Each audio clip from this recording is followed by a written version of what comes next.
Welcome to Myers Metal Detectors, located in sunny Tampa, Florida, where we sell nothing but fun and adventures, treasure hunting gear, and anything you can imagine for metal detecting. Give us a call, 813-237-1939. Happy hunting and dig deeper. Live from sunny Florida, it's Treasure Talk.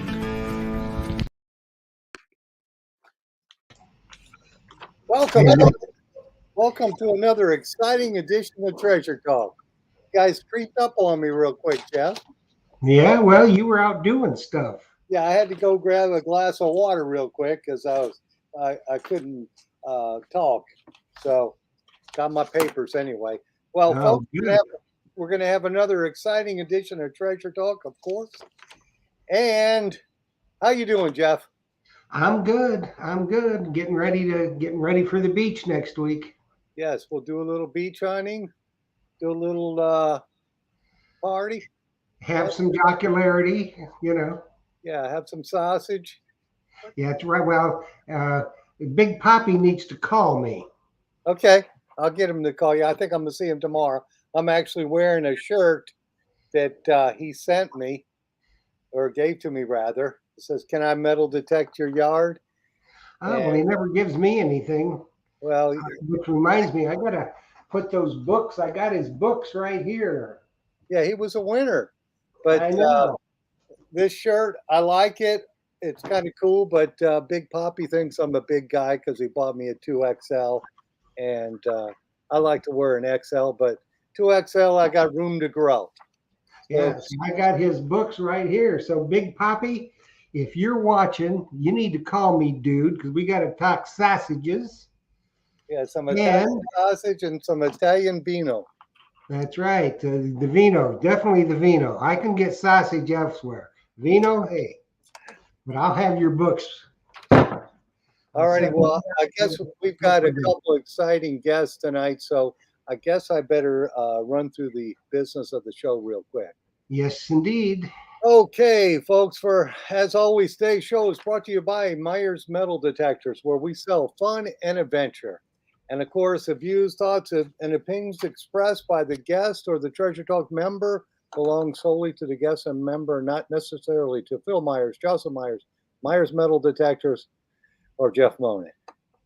And of course, the purpose of Treasure Talk is to promote the hobby of metal detecting and treasure hunting, and to educate our members in a fun, informative manner. And hopefully we do that tonight. Yes, I think we will. We're going to do our bestest to do that. For sure. Yeah. I guess I better make sure my phone ringer is all the way down. Well, so I've got mine. If somebody needs to call, they can call. I can mute them or just hang up.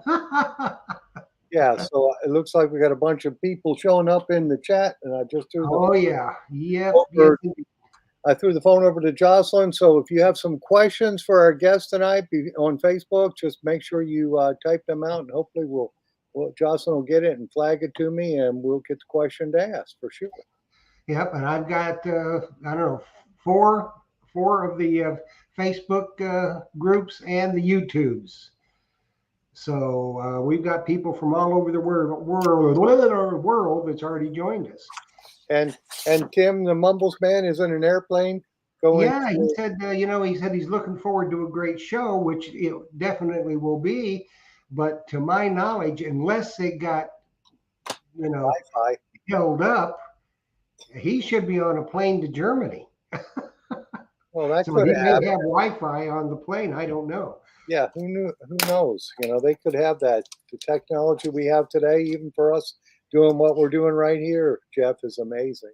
I know. So hopefully, Mumbles is on the way to Germany, and they don't have any mishaps, and they're going over there to see a passion play. So unfortunately, he won't be with us next week to hunt.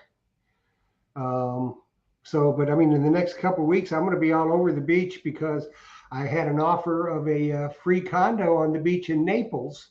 Oh, nice. So, we're leaving from Treasure Island a week from Saturday. And then that Tuesday, we're heading to Naples for a week. So Sweet. you know, So you'll get the XP Deas. We'll get a regular workout then. it's going to get a big workout. So don't forget my bone headphones. Okay, we'll do. And I may bring that Profind thing down there to you and have you sell it. Okay, cool. You know. So anyway, I think we ought to get on with our guests because they're. Yes. I mean, you know, every once in a great while we get really lucky. Well, we get lucky a lot with great guests. Shouldn't say that. All of our guests that we have are fantastic guests. These guys are just they're the cream of the crop. And many of you probably heard us, Phil the Guru and myself, on Relics Radio with these two last Thursday. So there wasn't a Treasure Tales because we were on Relics Radio. Had a blast. Hopefully, you know, it was a good show. I think it was. And so we've had these guys scheduled for a while, and it's going to be really, really good. If you have never listened to Relics Radio, you got to do it. Fantastic show. These two guys, they know their stuff. They put on a great, great show. That show was sponsored by Butch from American Digger Magazine. Y'all are familiar with American Digger Magazine. You've seen Butch on Treasure Talk 2 or 3 times, and you will see him some more. Yes. These guys are just, they're fantastic. They're fantastic treasure hunters, very knowledgeable, and they're great guys. So why don't we just go ahead and bring on from Relics Radio and Ken King from Adventures in Dirt and Tony from 5280 Adventures. So let's bring them on. Let me do some little finagling here. There's Mr. Ken. Welcome, Ken. And there's Mr. Tony. Hey, guys. Hey. You guys Hey, look, Jeff. Hey, Phil. yeah, you guys look real professional because you've got headphones and microphones. Hey, We Ken, might- I think you're on mute. Oh, Who's sorry. on mute? Yeah, we're not professionals at all. Bunch of amateurs here, I tell you what. Well, you know, here's the thing. We sign on. Before we sign on, as soon as I bring Phil into the chat, we usually chat a little bit before we go on the show. He said, "Well, you having a bad hair day?" Yes, I am.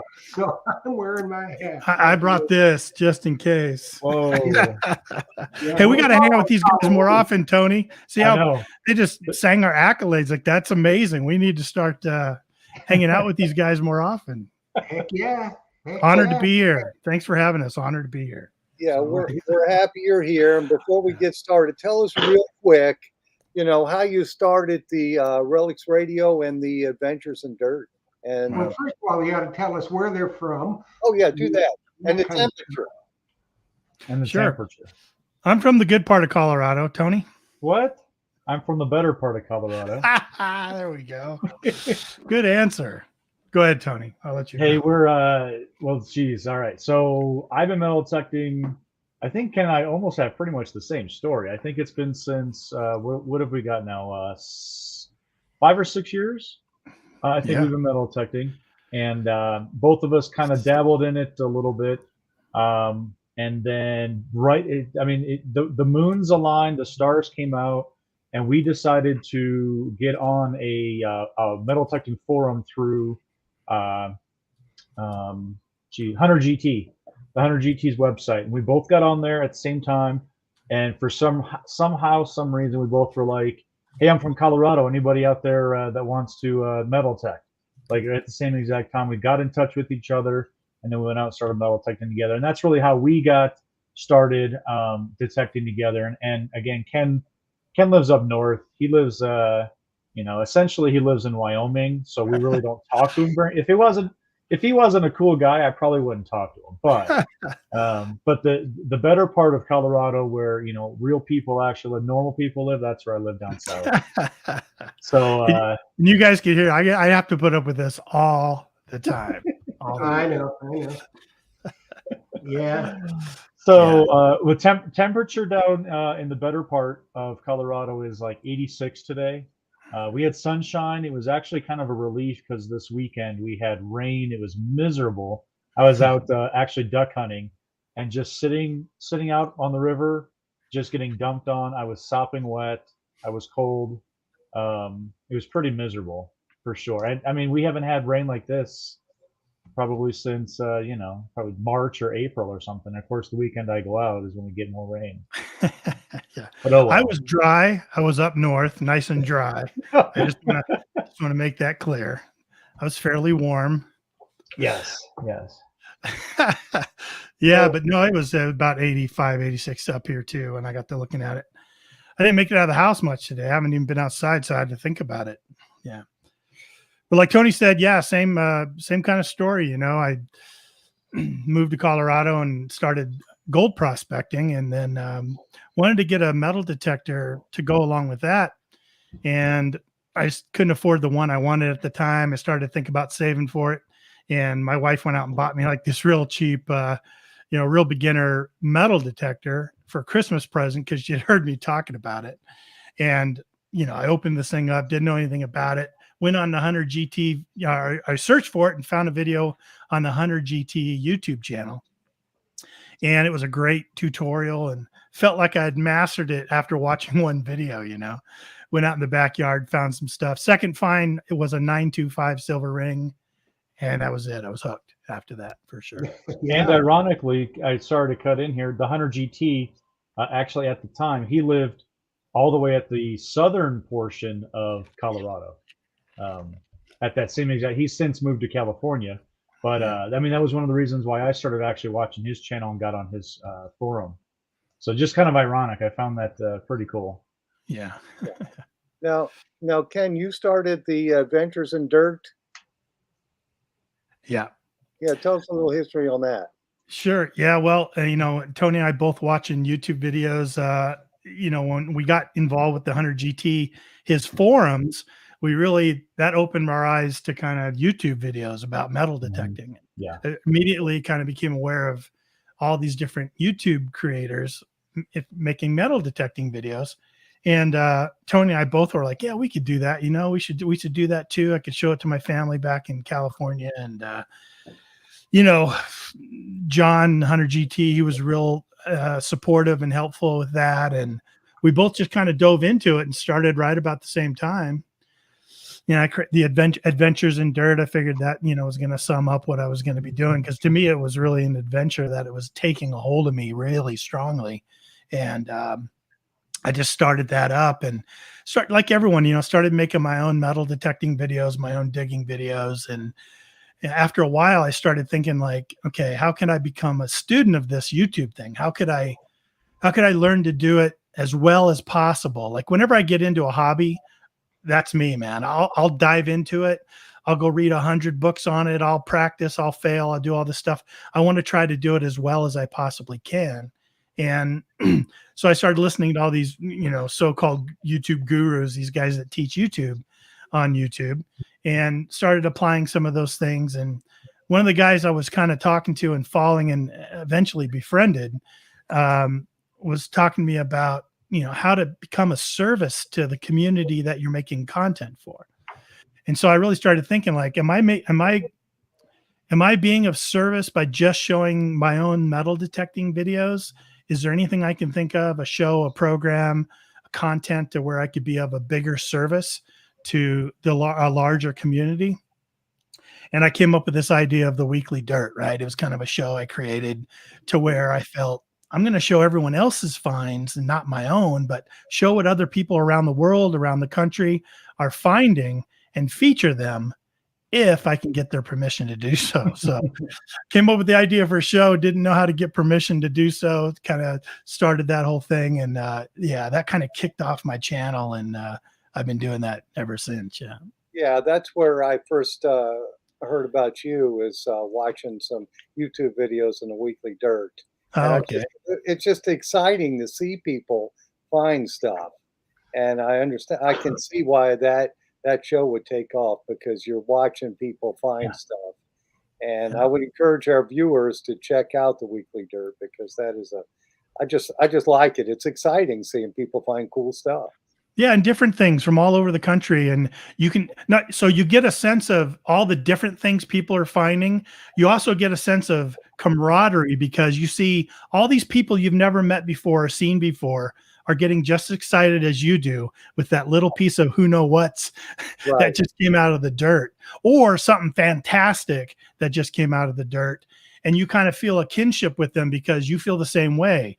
You know, Right. you hear about their passion about doing research, and you've got that passion for doing research. So it kind of gives you this, you know, touch of many different points on the same sphere. You know what I mean? which is what I like about doing the show and stuff. So appreciate it. I'm glad you enjoyed it, Phil. Oh yeah, it's cool to see somebody find something or their first silver, or it's just neat to see that. Yeah. Because we don't get to see it enough. We try to go out there and hunt all the time, but a lot of times we don't get time to hunt. So it's nice to be able to pull it up on video on YouTube and see it. So Yeah. that's off to you for that show. That's cool. Thanks. Sure. Yeah. So it drives me nuts because I watch all these videos and I can't get out myself if I get tied up or something. I'm like, oh, you know, because it is inspiring, but it inspires me too. And when I can't get out, then I get all frustrated. I'm like, well, I can at least watch some more videos, I guess, until I get a chance to get out. And you know, that's the same thing when you go to I'm sure you guys go to metal detecting clubs. Oh, Yes. So you see the same thing. So shout out to your club there in Colorado. Which club is it? Good. Yeah, Tony. we're both a part of the Eureka Treasure Hunting Club. It's meets in Lakewood, Colorado, once a month. Pretty outstanding club. I ended up finding it online, and I went to a couple meetings. I encouraged Ken then to join me. You know, we kind of almost two peas in a pod. We really try to hang out as much as we can. But Ken's gotten involved. He's part of the board now. He puts out he does a lot of incredible stuff with our group, and our group it's just a whole bunch of people that love doing not just metal detecting, but I mean, there's people in there that's such a diverse background. We've got a geologist or a couple geologists that are really into the gold side of things, bottle digging, metal detecting. I mean, we do a once a month meeting to where everybody will bring in, like, you know, the finds of the month, and there's different categories. And what they say is it's not just finds that you have found while metal detecting. If you were walking through a parking lot and you found an earring, that's eligible for find of the month, because you know your eyes are to the ground. You're looking for treasure. Treasure can be anywhere. It can be anything as well. And just an incredible group. We do Rush to the Rockies, which is a national event. We just got done finishing that one up, and that was in was it June or July? Yeah. Yep. June. So we did that up in the mountains, and we had people from all over the United States come and hunt with us at Rush to the Rockies. It was a blast. Yeah. So just being around all those people, I mean, you know, you go to these events, you go to your meetings and things like that. It's not necessarily about what, you know, you can win per se, or what you're going to walk away with physically that you can hold, but it's like sharing all these stories and camaraderie with all these people around you. And it's just like that on YouTube too. You know, you get you put out these channels, you have Treasure Talk, and you get in a live chat, and you can share stories with other people and talk with other people and just connect with people all over the world. It's awesome. I mean, the metal detecting community is absolutely insane. What's really interesting was this, you know, this past week here has been Detectivall, and Sure. we've got a number of people that are, you know, true fans of the show and friends, and you know, the things that they're finding over there. Now, you guys probably know him. I know Phil does. Grant Hansen. He's been a guest before. He's was part of XP Team USA. That is, unfortunately, that's no longer, but he's still with XP, and he found a Viking bracelet, because I believe he was over at Detectivall. So wow, he found a Viking bracelet, and it just, I mean, it's in perfect condition. It looks great. Yeah, I think I saw that on Facebook. Did he post that on Treasure Talk? Yes, he did. Because that's where I must have saw it at then. So yeah, that's awesome. So I guess we have one question come up from John David, and he's asking, how far do you guys drive to get to your metal detecting club? to the Oh, club? club. Mm. Yeah, I'm 30 to 40 minutes away. Not that far. I have to leave about 2 hours ahead of time. So Oh, You know, geez. becoming a board member this year really has actually taxed me pretty well, because before, as a general member, right, you're like, I don't want to go tonight, or yeah, let's go. It'll be something fun, right? But as a board member, you have to go every time, So I really had to plan for that. And so you go down there and it's a number of hours at the meeting and then a couple hours back type of thing. So Yeah. it's a commitment for sure. And like Tony was saying, they have a lot of fun there, but they're also really interested in history. Our speaker Friday night, matter of fact, last Friday night, we had a meeting and a speaker, and he was a guy from a doctor from the Colorado History Museum. And he came in to talk about the 10th Mountain Division that trained in the mountains here in Colorado and their involvement in World War II. And man, he just standing ovation. Everyone just really loved it. And not only that, but we also have a really cool special team in the club called the Heart Team. It's the Historical Artifact Recovery Team that Tony and I are both members of. And we get enacted and kind of, we get asked to come out and look for something that an archaeologist wants to, document or something, or items they want to find before they destroy an area for posterity. And they'll bring us out and we'll just find everything and GPS locate it, and they'll come and take everything. So we can't keep anything, but we do that as part of creating that historic record. Good Right. project that Tony and I both were involved in is a lot of people know in Colorado a terrible thing that happened a long time ago with the Native Americans called the Sand Creek Massacre. Well, after the Sand Creek Massacre, there was retribution. There was the response from the Native Americans, and it was called the Battle of Julesburg. And they don't know a lot about that battle because it happened over a long period of time, over all these different ranches up and down this trail system and Pony Express Trail. And what they did is they brought us out. An archaeologist was doing his doctorate on it at the Colorado University or University of Colorado. And he brought us out, the Heart Team, and we were able to locate the town, because they fired the town and all the square nails fell pretty much straight down. So when we started finding all the square nails and they GPS located them, when you print the GPS map out, you're like, well, there's the rectangle building, there's the square building, that must have been the warehouse. And they know exactly where it was situated. And not only that, but all the projectiles we found, they now know where the battlefield was. They know how far into the foothills they'd fought and battled into there by the location of all the 3-ringer bullets, and even like the mountain howitzer exploded shrapnel and stuff. So Tony and I were both involved in that, and we feel so honored to have been involved in that, because now people know something they never knew before: where the town was, where the battle site was, how far it went. And to contribute to something like that takes metal detecting in this hobby into a whole nother, Right. Yeah. A lot of times archaeologists don't like us as metal detectors, Right. so it's good to work with them and Yeah. give us a good name. And the club, that's awesome that your club does that. And most clubs do have a similar thing. They'll have a monthly hunt competition and different categories. And our club, actually, the meeting is coming up. Jeff, you said it was the 20th? 20th. Yep. Yeah, and Jeff is actually going to go to the club meeting because he'll be down here beach hunting. And of course, our speaker, we do the same thing. We get history buffs and people who know a lot of the history of this area to come out and talk.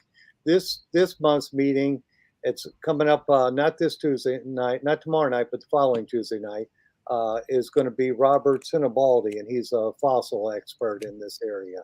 So we do the same thing. We do Indian artifacts, fossils, bottles, any form of treasure. We'll have the person, if they're an expert, come out and speak with us. Well, that's going to be an interesting show, Phil, for a number of reasons, or not show, a meeting, is because as we're out there digging, we may be digging up a fossil that, we don't know what the heck it is. So if we get a little bit of knowledge about fossils and that kind of thing, you never know. It's just like with the arrowheads and all that kind of stuff. Sometimes we're digging up pottery and stuff like that. We don't know anything about it, so you just kind of put it in the old junk pouch and throw it away. It could be good stuff, Yeah. So That's an interesting meeting. That's one part of the detecting, bottle digging or dump digging or anything like that. Like you don't even know what you found, and you get back home, you start cleaning things up, and you're like, this was in the trash bucket, and you just go through it just one more time before you get rid of everything. You wait a minute, I see some writing on this object, whatever it is, and then the adventure really starts about doing the research and trying to figure out what this is. I mean, we're so lucky, having the internet and being able to research that, but also the community, putting things out on Facebook, or emailing it to friends, texting it to friends about, hey, have you seen this before? No, but I know a guy that does this, and it just, that part of it is just absolutely incredible. Not knowing, you don't know everything about everything, in history per se, and somebody else knows something, and for all of us to be able to get together and say, no, you know what that is? That is this. And you're like, oh my gosh, you nailed it. And then everybody else also, like on Facebook, goes, yeah, that's it. Oh my gosh, I looked it up, or I researched it. That's exactly it. I think I found one of those before. And you never even knew what that was. You had not a clue.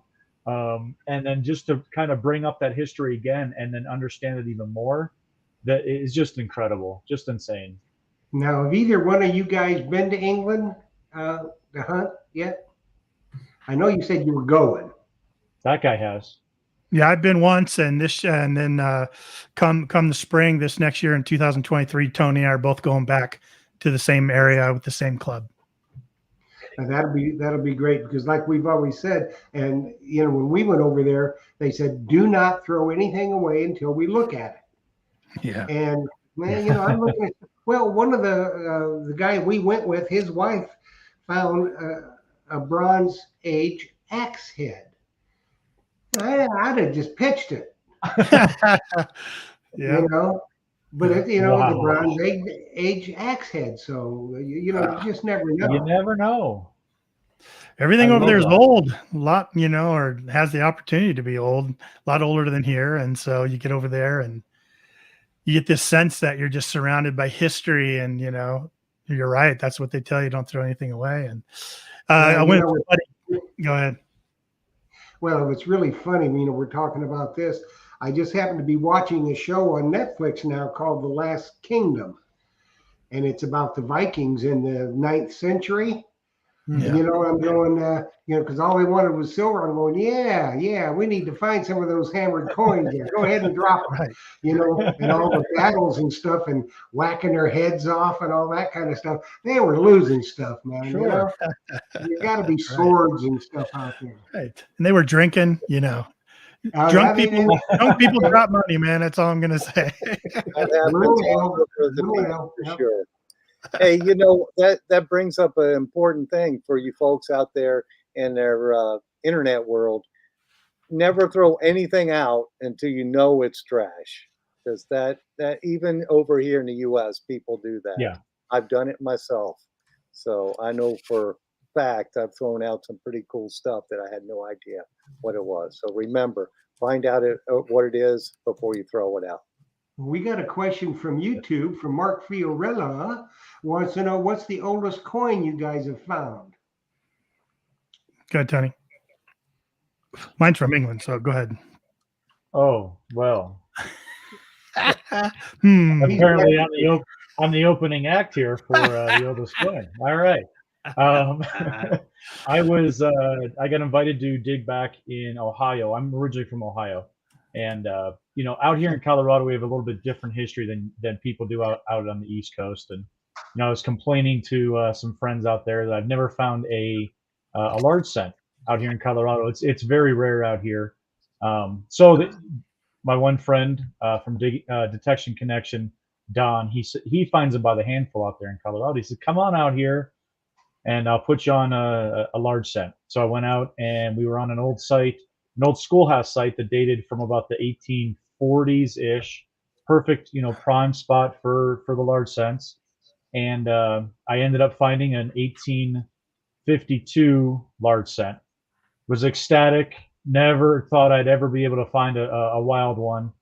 And got pictures. I made a video of it. I'm cleaning it off. They all go back to detecting, and I start circling back around on the next cornfield or the corn stalk row on the next one. About 10 minutes later, and I found a 1772 Spanish real, 2 Spanish real. So 1772 would be my oldest one. Same hunt, 10 minutes apart. You know, and the thing that I mean, I couldn't comprehend that particular coin. The copper I could understand, but the whole Spanish real. And again, then I started doing more research on how the Spanish, you know, that whole history of that side, and it just blew my mind that, you know, two things that was found in Ohio, a long way away from Mexico or Spain. And then secondly, that coin that I was holding was minted before we were an actual country. And that just that I still look at it in awe, because it has so much history to that specific coin. It just blows me away. And if you guys go to his channel, look at that video. I'm telling you, you'll be in for a treat, because to see the look on his face was just amazing. Yeah. Well, one thing he's going to find, and you'll attest to this, when you go to England next year, Tony. Of course. You're going to be finding stuff from the 1600s and go, oh, yeah, that's a greenie. You know, just throw it in the pouch, man. My 50th of those, I'm going to put it. You know what? I'm ready to take that on. I think I'll be okay with that. Yeah, me too. I'll go do it again. I'm sure. First world problems, I tell you. And you can tell us your oldest coin, and then the oldest U.S. coin also. Right. Yeah. So Tony and I are both here in Colorado. We've both just been metal detecting just here in Colorado. We've been lucky enough to travel and do some detecting, but you know, here in Colorado, the earliest people were around here was sort of the 1850s, you know, so to find anything pre-1850 is pretty rare. To give you guys some context, you know, people on the East Coast find it much earlier, of course. So if we ever get in anything in the 1800s here is great. Yeah. When we find Indian head pennies, is it 1800s? You know, if we can get into the 1800s, it's really something special here. So very oldest coin I found was in England. It was a Roman coin. From an emperor named Vespasian, who built the Roman Colosseum. He started it. His son Titus, I think, finished it up. But he reigned between 69 and 79 AD. So, you know, 2,000-year-old bronze Roman coin with an emperor on it. It's pretty damn cool in my book. Yeah, very, very cool. Yeah, for sure. Yeah. And questions from Facebook too, don't you, Phil? Yeah, I've got some, but first we're going to find out his oldest U.S. coin he got. Oh yeah, oldest. Pass over this one. This is. Yeah. Well, it hadn't been very old for a while, and then luckily I was able to pull an 1851 $1 gold coin. There you go, Philip. Yep. And it's probably one of my favorite finds. Also, of course, but yeah, shocker. Just shocker, but that is my earliest U.S. coin, and it is the smallest U.S. minted coin ever. So I think it's small. It's tiny. Small. Which detector were you using to find it? It was the Noctamacro Simplex is what I found it with, and it was really a fluke because I hadn't used that detector very often at all, and it was the end of the day, and I really just wanted to play with it to get some time on it to see what it was telling me. Like I hadn't used it. My T2 is my main. The Technetics T2 is my main detector. Know that like the back of my hand. End of the day, I was tired. Saw my Simplex sitting there. And I go, okay, let me swing this a little bit. And third target with that thing turned out to be a gold coin in an area that 4 of us had been hammering multiple days. So just a fluke. Just one of those matter of inches. Crazy. Yeah. Still can't believe it. You have to go over it. Do you remember what the target ID was on it?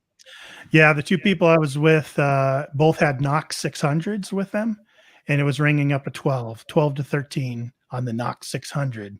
On my Simplex, it was up around 17 to 19. It was jumping. It was about 6 inches down, really small thing. So yeah, that's what it was coming in for me, and for them, it was a lot smaller target. Same as, and we know it's the same as a small pistol ball,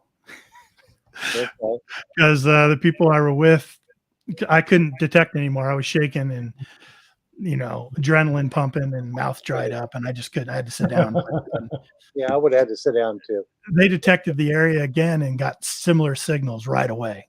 And I grabbed the guy's camera from him, was filming him because if we thought we had another one, and it was a small pistol ball, and then he found another one, and then he found another one, and then he found another one. So who knows? Maybe this coin was tucked in a pouch that he was carrying his pistol balls in or something, and Yeah. it dropped. I mean, you don't know the story, but you can sure imagine it, right? Yes, you can imagine it for sure. Sure. All right. Well, we've got some questions here on Facebook that people wrote in and asked. And this one, I'll start with you, Tony, first. All right. What advice do they have for treasure hunters just getting started on the journey? What's the best way to saturate? I can't read what that says. The urge to go hunting. I guess fulfill the urge to go hunting. Let's see. I honestly would say, with as many detectors that are out there right now, the best detector for a brand new detectorist is the one that you know and that you have the most time on. So it doesn't have to be the most expensive one. It doesn't have to be this one because your friend has it. Get one that you're comfortable with, price range wise, and geared towards what the kind of detecting that you want to go do. With that in mind, I would start detecting. You just want to go and detect places where you're going to get targets so that you can understand what that machine's telling you. So for me, I went out to tot lots for a year and a half until I really got to know my machine. I knew what coins sounded like. I knew what junk sounded like. And I really put in a lot of time just getting over targets that I didn't have to dig a whole bunch for and everything like that. Something that I didn't know what it was. It replenished itself out in those tot lots. You come home with a couple bucks worth of coins. You do have that opportunity to find some rings out there. Maybe those kids have taken dad's coin collection to school and they lost it out in the tot lots. So you could find some stuff out there, but really you just need to get out there and learn what the machine is telling you. The machine is always going to be true. You just have to figure out what it's telling you. That would be my suggestion is just time behind the machine. When we all started out, at least when I started out, I was watching YouTube and going, I want to go find a copper penny, a large cent. I have to go find, you know what, you're going to get there eventually, but if you don't know what it's telling you, you may or may not even know to dig it. You may pass it. You may think it's junk. You need to spend time on that machine. And it's really, really difficult because we all just want to get out there and just go. I mean, you can do that as well. Don't get me wrong. You should get out and find some old stuff because that's actually what's going to keep you going as well. And you can only dig up, 2019 pennies for so long, and then you just get tired of it. But I think the most important part that I felt that when I started was actually learning my machine to the best of my ability. So I knew exactly what it was telling me. Absolutely. Good answer. Yeah. Good. Thank you. You, I studied yeah. for that one. Yeah. I agree with that 100%. There's, there's two different ways you can go, right? And my opinion, I have a little bit of an unpopular opinion about some of this stuff too, in that there's two schools, right? Either they'll say, go all metal mode and dig it all, and that's the way you're going to learn your machine, right? But in the beginning, if you're just digging trash, and we all know the good targets that we love and are exciting to us versus the targets we wish we didn't pull are vastly, in the junk category. And so I've known so many people that have started the hobby of metal detecting and have given it up because they're just tired of digging trash, So if you're thinking of getting into the hobby and you're worried about that, or if you heard that, well, the machines these days have this thing called discrimination and allows you to tamper it down and discriminate out certain things. And we'll talk about gold in a minute. But if you do that, there's chances that you're going to find a little bit better targets. Like if you're starting in, it also depends on what you're looking for too. If you're just a pure relic hunter, then you're not going to listen to anything I say.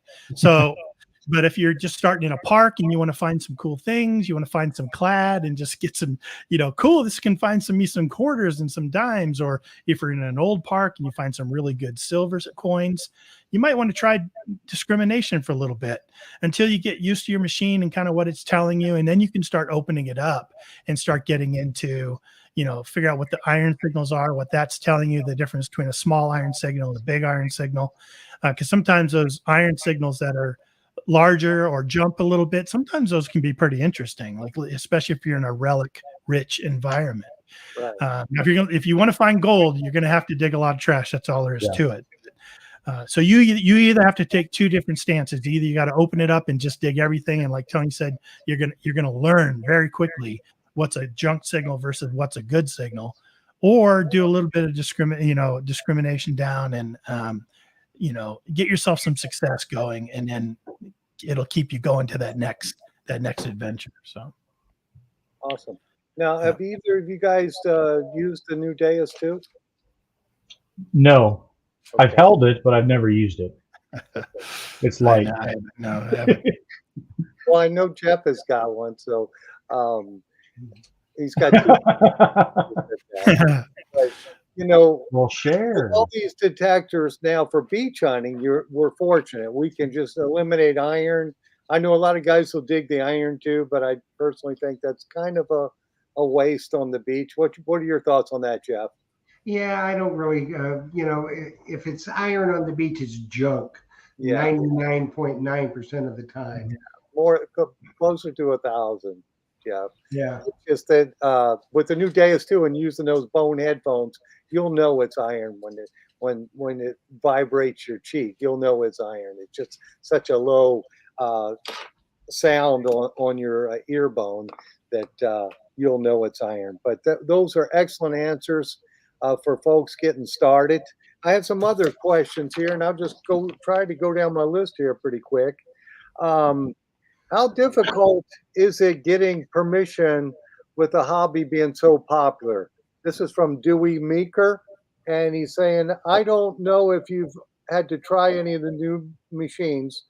Do any stick out as your favorite or interest you over some of the old ones? I like that Simplex. Yeah, I heard that Simplex is good. Like that $1 gold coin. Yeah, I like Get that. off that machine. I'll As far take as the permission question. Yeah. Go for it. Yeah, I got some thoughts on that too. For us, well, our metal detecting buddy, she's since moved. She moved down to New Mexico. Beth, she moved down to New Mexico, and we really, out of the group of three of us, we all kind of had a little niche of what we did for the group. She was really good at door knocking. Once Ken and I researched and found a site, she would go door knock, and she was able to get those permissions. Now, I think being a female had a little bit to do with it. I will go to my grave saying I believe that women, not in a sexist way, but they're more approachable. It might be more difficult for people to say no to than somebody who's got this big old gray beard that walks up all dirty and says, "Hey, can I dig a hole in your front yard?" Less threatening. Which you don't say, but yeah. Less threatening, of course. No, I don't put it like that. But, Well, he didn't have the Bowie knife out. Is that what's holding me back? All right. I don't know. That's just I knew it. There's another story, but it has to do with the pistol that I carry as well. We know somebody that put a YouTube video out like that. Oh yeah. I'd agree with you about women getting permission, because my wife does that for me. If I see a real estate person sign or a builder sign, I'll say, "Oh, I'd love to metal detect that." Next thing you know, she's got her cell phone in her hand, calling the people up saying, "Hey, my husband liked to metal detect that property. Can we have permission?" And 9 out of 10 times she gets it. And I'm just amazed, Well, little dirt digging in the chat. Just Tony. She says, yeah, I was gonna say, yeah, get the girls to do the dirty work. Yeah, you got Miss Emily coming up to your door. How can you tell her no? Come on. That's right. I couldn't. 10 out of 10 times she gets a yes there. Yes. So But overall, I mean, I think it depends on the type of area that you're door knocking in. If you are in an old neighborhood and you're going door to door to door, I personally have seen that it's more difficult to get permissions that way. Ken and I look more towards more open areas or older areas to where maybe it's a farm field. I know when I was in Ohio, it seemed like we rarely got a no because we were really hunting cornfields and soybean fields that had already been plowed. And you find out who that owner is, you go up and make contact with them and say, hey, over on Route 2 at the intersection there, by the stoplight, we'd like to go metal detect. We did some research and there's an old schoolhouse over there. And they look at you like, I couldn't care less if you go over in that field. All I do is plant soybean.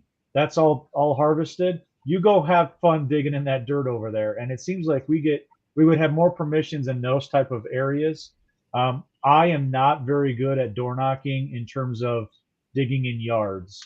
It is what it is. I think, myself, if someone came and knocked on my door and I wasn't a detectorist, I'd have a hard time saying, yeah, go ahead and do what you want to do. But some people are really good at it, females. And then if you look like Miss Emily, I think, that's your best bet. yeah, I could see that for sure. All righty. Well, this question, now this is from my friend Tom Becker. He's saying it's recommended to me to wear long leg guards to protect against snake bites when I'm hunting in North Carolina. I know you guys are in Colorado. Do you have issues with snakes? Yes, we do.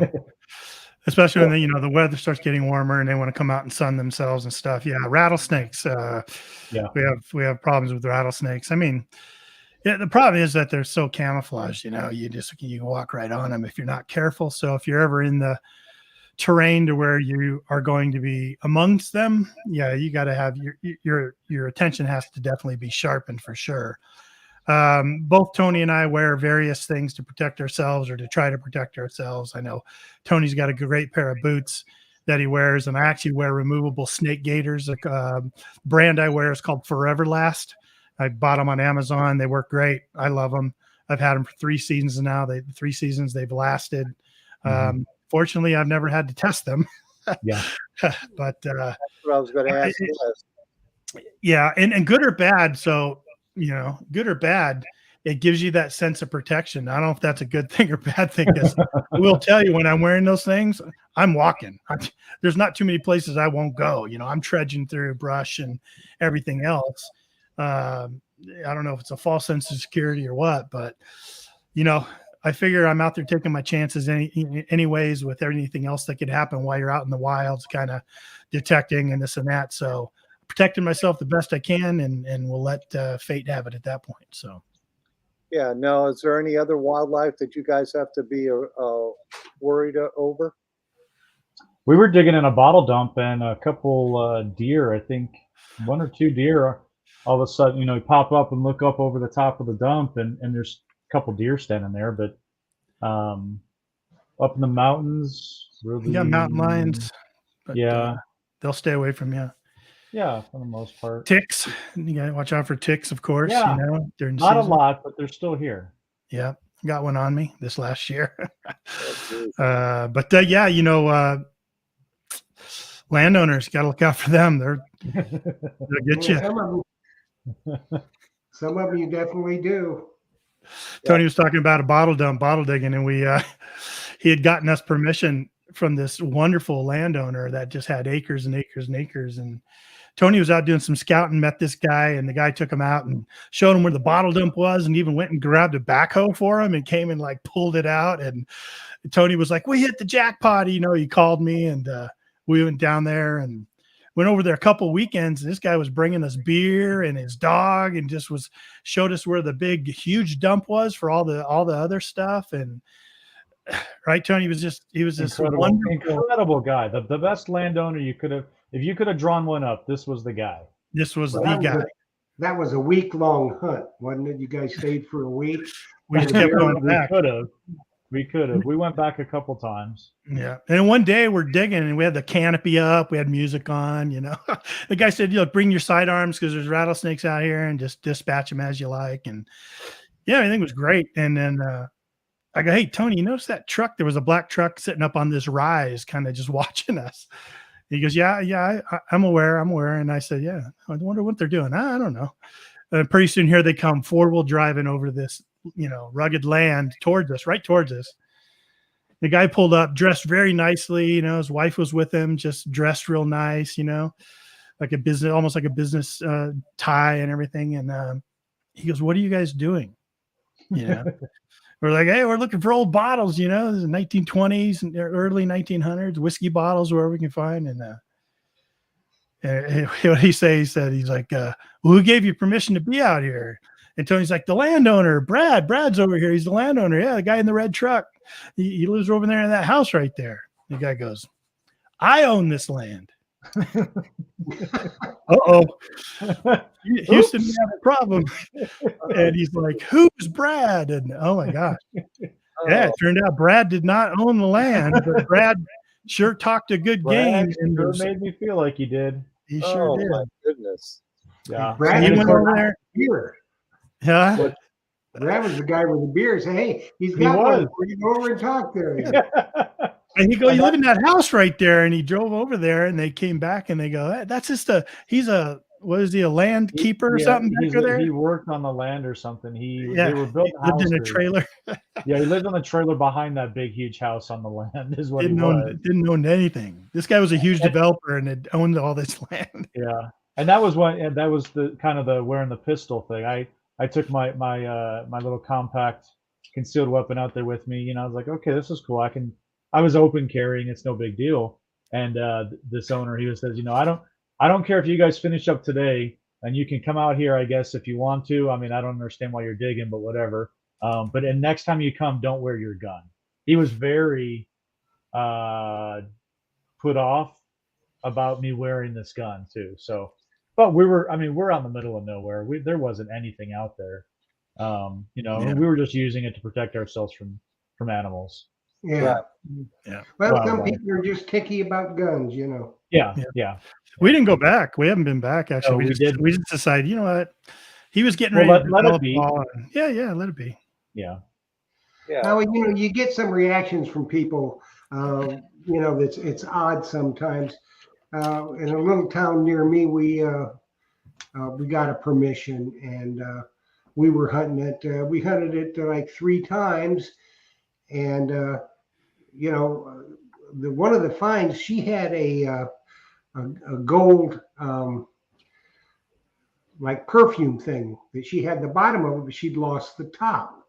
That was very precious to her. I happened to find that, and I gave it back to her. And so, we hadn't completely hunted the whole property. And so we go back and, knock on the door and say, well, we can hunt again. She goes, well, she says, my husband says that you guys are up to something. And I said, excuse me?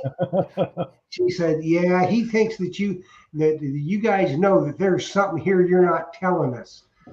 I said, well, I said, it's too bad you feel like that. I said, we've been pretty much up front with you, showed you everything we found. We've given you a couple of the silver coins we found. Right. I said, plus that keepsake you had. I said, I don't know what more you want. She said, well, he just thinks that there's something here that you're not telling us.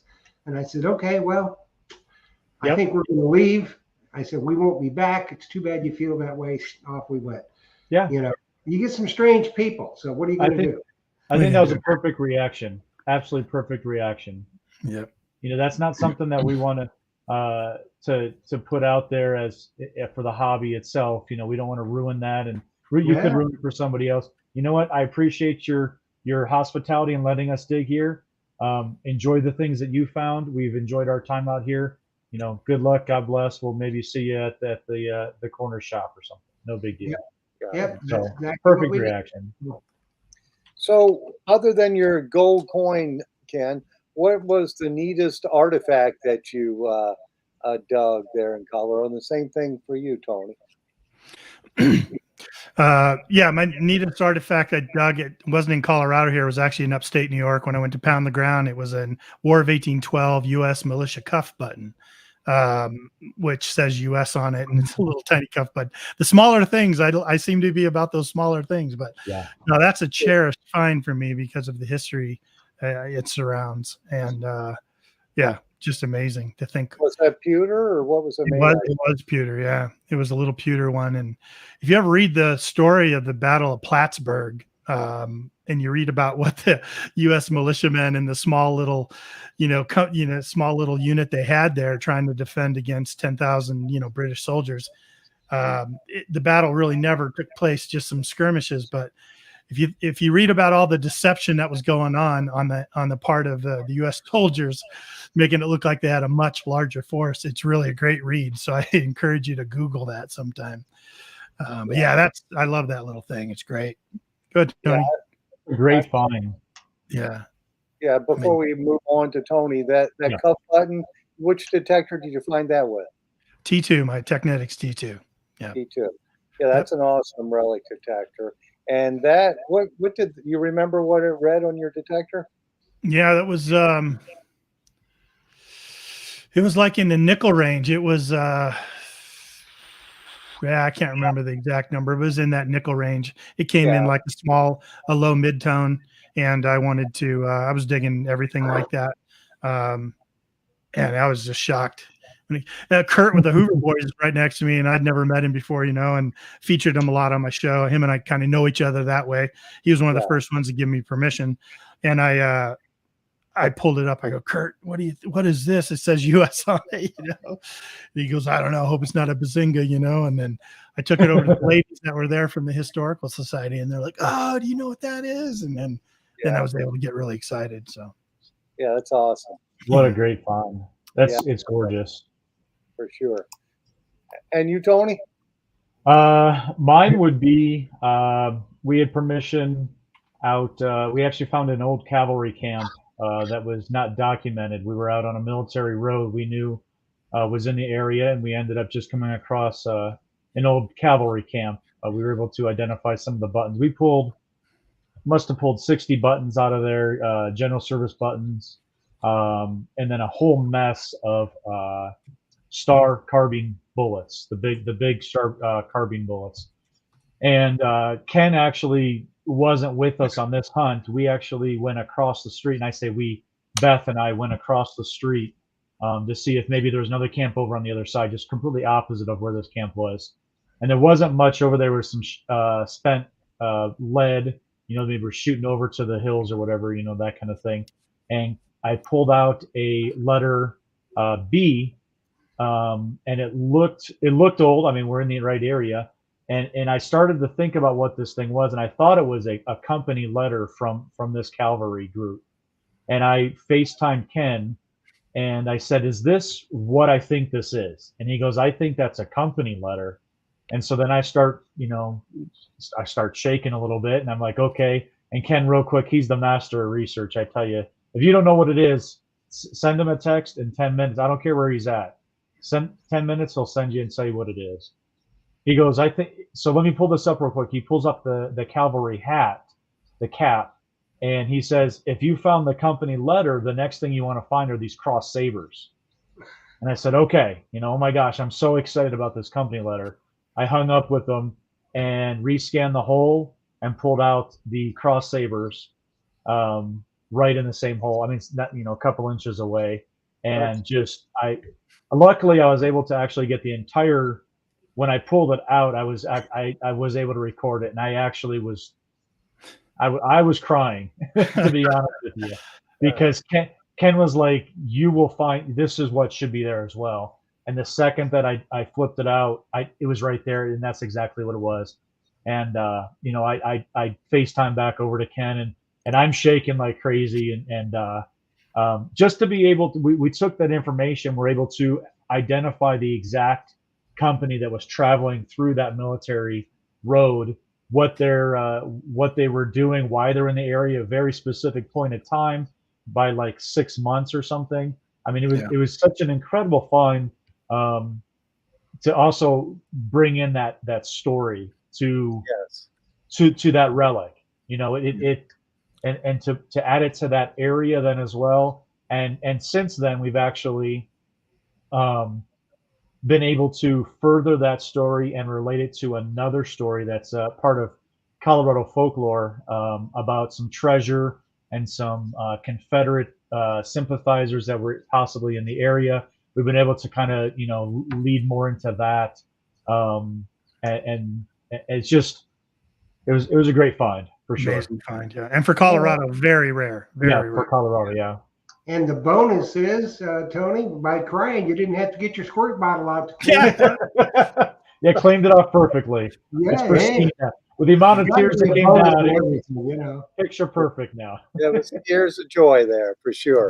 Right. Well, It was incredible. guys, it looks like we hit that magic hour. Well, Wow. that was quick. I Yeah. was warming up.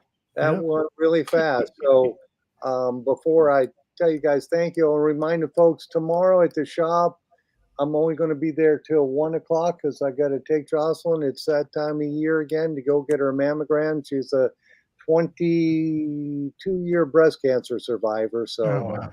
we get a little nervous every year this time. So she's got to do that. So I'll be ducking out of the shop early, folks. So if you want to get something, just call me ahead of time and we'll get it taken care of. So we'll be celebrating this this coming weekend. Sunday, we'll celebrate. Yeah, she'll have a big glass of Good. wine for sure. Good. Awesome. Congratulations. Yeah. I want to say thank you, Jocelyn. Thank you, Jeff. And thank you, Tony.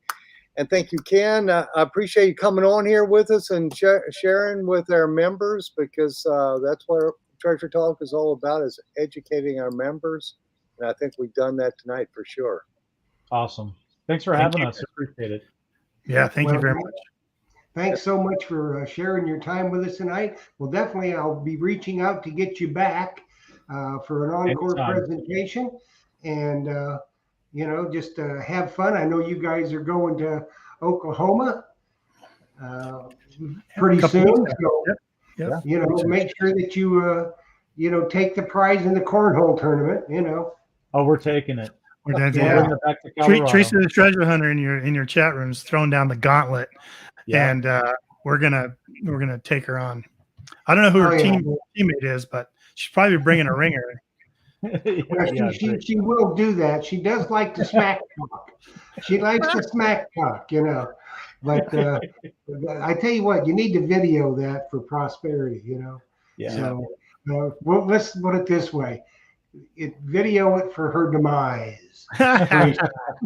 We're coming for you, Teresa. Oh, goodness. We got to get guys. Thanks so much for coming and spending some time with us. I know everybody actually really, really loved it, and we'll get you back soon. So do good in Oklahoma and everything else you do, and keep us posted. Thank you do. very much. And be sure to put all your links on there on the Treasure Talk Facebook group too. Will Yep, do. Yeah. Thanks. Definitely. And then Thursday night on Treasure Tales, we have Dan Nelson from Dan's Lanyards. And we also have Barbara Dirt Pirate Connell. So it's going to be a good show on Thursday night at 8 p.m. Eastern Standard Time. Same bat channel, same bat time almost. So we will see everybody then. Phil, I will see you Saturday. Okay. And hopefully Big Poppy will call me about some Zazich. Okay. For You sure. know, I'll get we'll on have a good time. So happy hunting and dig deeper, everybody. for sure.